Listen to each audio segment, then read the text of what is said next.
하나님은 이스라엘 백성에게 불순종하면 재앙을 내리신다고 경고하십니다. 하나님 규례와 계명을 지키지 않아 언약을 배반하면 폐병, 열병, 또 눈이 어두워지고 몸이 쇠약하게 된다고 경고합니다. 씨를 뿌려도 대적들이 먹어버리고 대적에게 패하여 통치당한다고, 또 쫓는 자가 없어도 도망하게 된다고 경고하시죠. 이러한 경고를 받고도 하나님 말씀을 청종하지 않으면 7배로 더 벌을 받게 된다고 말씀하십니다.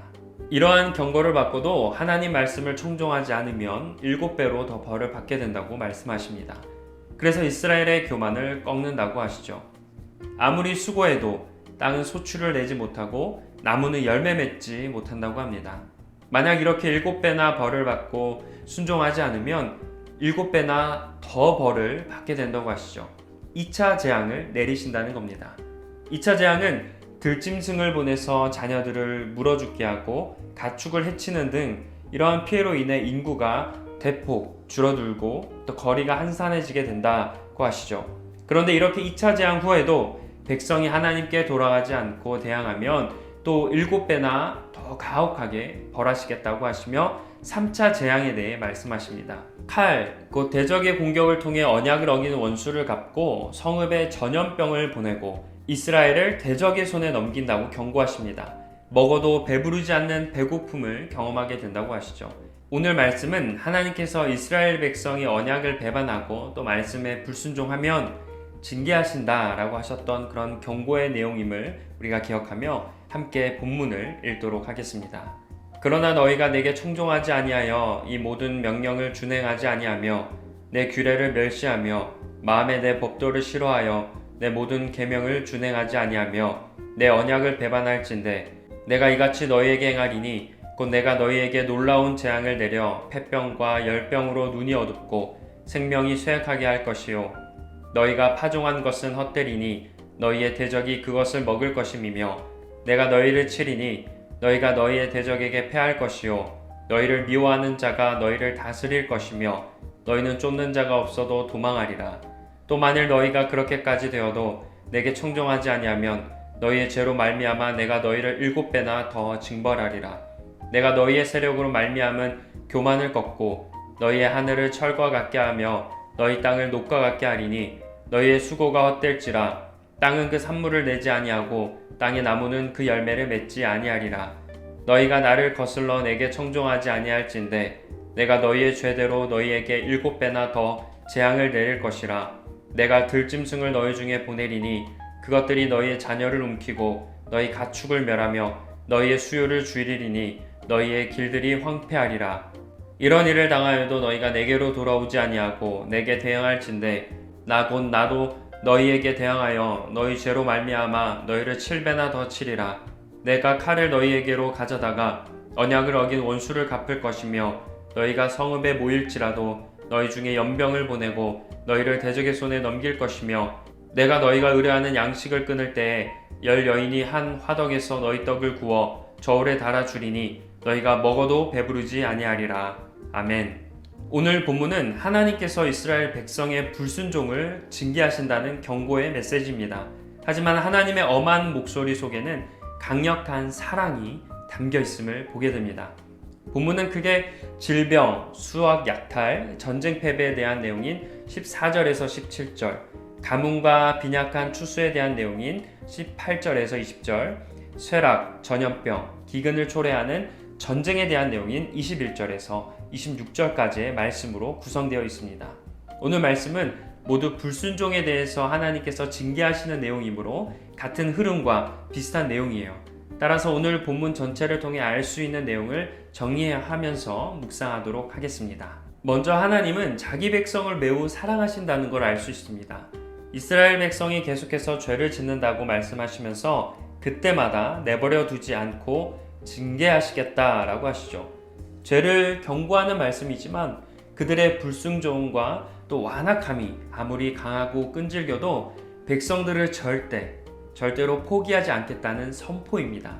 하나님은 자기 백성이 하나님을 하나님으로 인정하고 하나님 앞에 온전히 항복할 때까지 진노의 손길을 멈추지 않으시는 거예요. 자기 백성을 향한 하나님의 사랑은 사람의 죄악과 또 불순종보다 더 크고 더 강하기 때문입니다. 그 무엇으로도 막을 수 없는 열심이고 열정이죠. 하나님의 이러한 무서운 경고에는 그보다 더 크고 강한 사랑이 담겨 있음을 우리가 기억해야 합니다. 이 말씀에서 우리는 하나님은 절대 우리를 포기하지 않으신다는 그 점을 묵상하게 되는데요. 하나님은 우리가 아무리 죄를 지어도 끝까지 사랑하십니다. 때로는 징계를 내리시기도 하지만 그건 우리를 사랑하시기 때문이에요. 우리가 징계를 통해 다시 하나님께로 돌아오길 원하시는 바람이죠. 하나님은 우리가 아무리 죄를 짓고 또 하나님을 멀리 떠나도 우리를 포기하지 않으신다는 점을 기억하면서 이 놀라운 사실로 큰 위로를 얻는 우리가 되길 간절히 소망합니다. 다음으로 하나님과 우리의 관계는 하나님 능력과 또 은혜로 세워진 언약 관계입니다. 하지만 이 언약은 시작부터 끝까지 오로지 은혜로만 유지되지 않습니다. 은혜로만 유지되지 않는다. 조금은 황당한 그런 문장인 것 같지만 이 말의 뜻은 시작은 하나님께서 언약을 통해 하시지만 그 과정과 내용에 있어서는 부름받은 우리가 채워가야 할 부분이 있다는 의미입니다. 하나님 백성은 아름다운 언약 관계를 유지하기 위해 끊임없이 하나님 말씀 앞에 서야 하고 그 말씀을 온전히 따르기 위해 믿음과 인내로 노력해야 한다는 거죠. 크신 은혜에 따른 책임을 다하지 못한다면 혹독한 대가를 치르게 됩니다. 나를 구원하신 하나님의 은혜에 흠이 가지 않도록 또 하나님의 신실하고 충성스러운 백성답게 살아가고 있는지 늘 돌아보아야 합니다. 여기에서 묵상할 점은 하나님과 거룩한 관계를 유지하도록 노력해야 한다는 점입니다. 모든 관계가 그렇듯 하나님과의 관계에 있어서도 우리 노력이 필요합니다. 하나님 말씀을 따르고 어려움을 인내로 견디고 세상에서 하나님 자녀답게 살아야 합니다. 유혹에 넘어가지 않고 하나님만 바라보는 믿음이 필요한 거죠. 하나님께서 우리에게 무한한 사랑과 또 은혜를 베풀어 주시듯 우리 역시 구원받은 자녀로서 책임을 다하는 삶을 살길 소망합니다. 마지막으로 우리는 죄인이라는 점을 늘 기억해야 합니다. 성경을 보면 그러한 상황에 놓이게 되어도 또 이런 일을 당하게 되어도 돌이키지 않고 끊임없이 계속 죄를 짓는 모습을 많이 보게 돼요. 사람은 도대체 어디까지 악한 모습을 보일까 하는 그런 생각마저 드는데 인간의 죄를 용서하기 위해 처음에는 이렇게 징계하시지만 징계로도 되지 않자 하나님께서 마지막으로 하신 선택은 무엇일까요? 독생자 예수님의 죽음이었습니다. 예수님을 십자가에 희생할 정도로 얼마나 인간의 죄가 큰지 말해주는 대목이죠. 하나님의 은혜가 아니고서는 용서받을 수 없을 만큼 강력하고 깊은 게 바로 우리 죄입니다. 이 말씀에서 우리는 우리가 죄인임을 기억하고 또 죄를 짓지 않도록 노력해야 한다는 점을 묵상하게 됩니다. 오라 나는 공고한 사람이로다 이 사망의 몸에서 누가 나를 건져내랴. 로마서 7장 24절 말씀의 절규처럼 죄에서 벗어나도록 몸부림치며 노력해야 합니다. 우리는 죄를 지을 수밖에 없는 연약한 존재이지만 죄를 짓지 않도록 노력해야 한다는 거죠. 성경 속에서 죄를 지어 징계받은 사람 또 상황을 반면교사 삼아서 죄를 짓지 않도록 노력하시는 모든 분들이 되시길 소망합니다. 이어서 묵상 질문 시간입니다. 첫 번째 묵상 질문은 하나님께서 우리를 절대 포기하지 않으심을 믿으십니까? 입니다. 하나님께서 우리를 포기하지 않으신다라는 점을 우리가 얼마나 믿고 있는지 돌아보길 원합니다. 하나님은 우리가 죄를 짓고 또 불순종해도 우리를 끝까지 사랑하시고 포기하지 않는 분임을 믿어야 합니다. 혹시 여러분 마음에 내가 죄를 지어 하나님께서 나를 포기하시지 않을까 하는 두려움과 걱정이 있는지 돌아보길 원합니다. 나아가 지금 죄를 짓고 있어서 하나님께 나아가기 두려운 분들이 계시다면 하나님은 절대 우리를 포기하지 않는다 라는 점을 묵상하길 원해요. 하나님은 독생자 예수님을 십자가에 희생시키시면서까지 우리를 포기하지 않으시는 분입니다.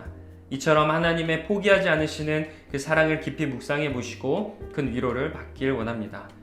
두 번째 질문은 죄를 짓지 않도록 노력하고 계십니까? 입니다. 우리는 연약한 죄인이라 죄를 짓고 살아가지만 죄에 대해 무감각해져서는 안 됩니다.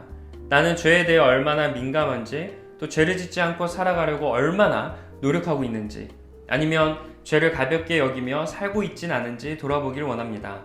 또 죄가 너무나 지독하고 죄의 뿌리가 깊다는 걸 한번 묵상해 보시길 원합니다. 그래서 죄를 짓지 않도록 처절하게 노력해야 합니다. 나는 죄를 짓지 않기 위해 얼마나 노력하고 있는지 이 죄에 대해 한번 묵상해 보시고요. 죄를 짓지 않도록 힘들어도 끝까지 노력하시는 모든 분들이 되시길 간절히 축원합니다. 함께 결단의 기도를 드리겠습니다. 사랑의 하나님, 끊임없이 불순종하고 배반하는 우리를 포기하지 않고 사랑해 주심에 감사드립니다. 죄를 짓지 않도록 노력하며 더욱 하나님의 말씀에 순종하게 하옵소서. 예수님의 이름으로 기도합니다. 아멘.